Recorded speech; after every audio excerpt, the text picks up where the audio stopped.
One morning, Gordon was in the yard taking on a large supply of coal. "That's the third load of coal you've had today, Gordon," said James.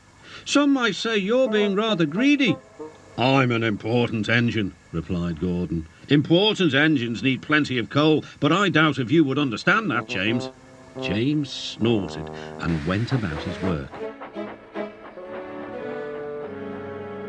Later, Gordon was taking on water from a standpipe because the water tower was under repair. "I wouldn't drink too much of that water if I were you, Gordon. It might give you boiler ache." "Pah!" said Gordon. "What's this? Educating Gordon Day? First James and now you, Duck.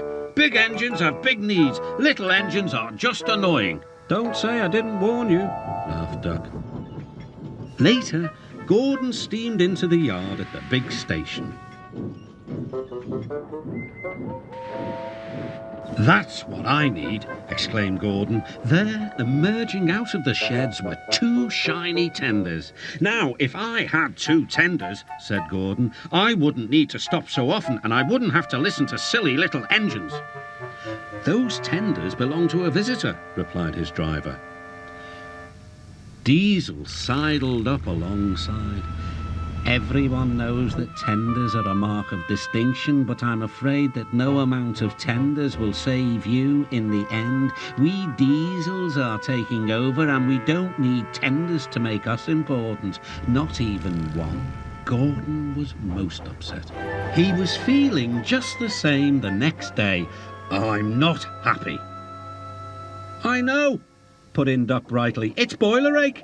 "It's not boiler ache," protested Gordon. "It's—" "Of course it is," interrupted Henry. "That water's bad. Your boiler must be full of sludge. Have a good washout, then you'll feel a different engine."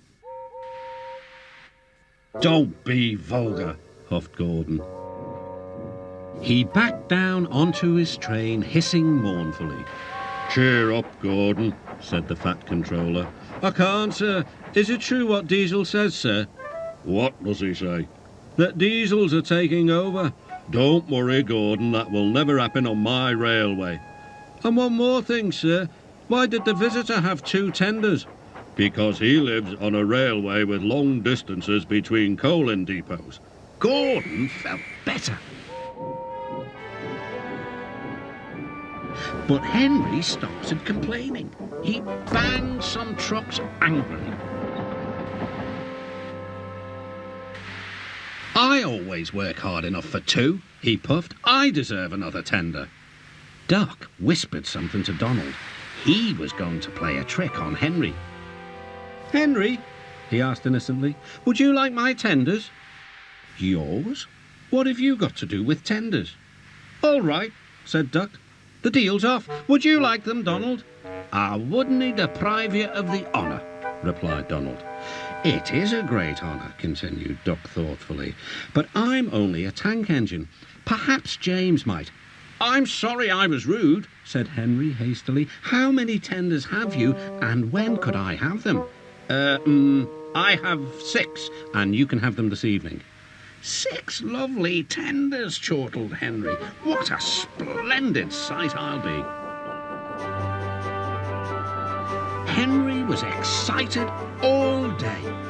"Do you think it'll be all right?" he asked for the umpteenth time. "Of course," said Duck. "They're all ready now." The other engines waited where they could each get a good view. But Henry wasn't a splendid sight at all. His 6 tenders were very old, dirty, and filled with boiler sludge. "Had a good washout, Henry?" called a voice. "That's right. You'll feel a different engine now." Henry was not sure, but he thought the voice belonged to Gordon.